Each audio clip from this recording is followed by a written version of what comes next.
Two people could have the same blood pressure, but they could have different diseases. A set of people, their blood pressure behaves like a disconnected or a loose electrical system, electrical wiring.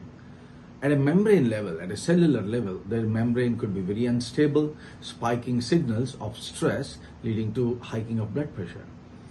In another set of individual, it could be like a heated engine.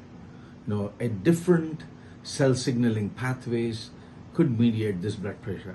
Another set of people could have a clogged, it's like a clogged traffic. Their arteries could be clogged, or the kidneys could be not properly functioning.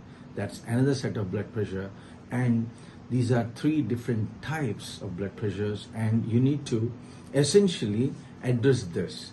If you treat everyone the same, you end up with essential hypertension. So friends, at PRISM, we exactly try to diagnose your metabolic fingerprint. This is very unique for every individual, and then detect the biology inside your body that leads to hypertension, and then treat it appropriately. And hence, blood pressure is not just a number, friends. It's your biology. And Docture-Poly helps you diagnose it and then give you the right food, the right exercise, the right drug regimen, and the right supplement regimen. Stay tuned to us to get more updates. Thank you.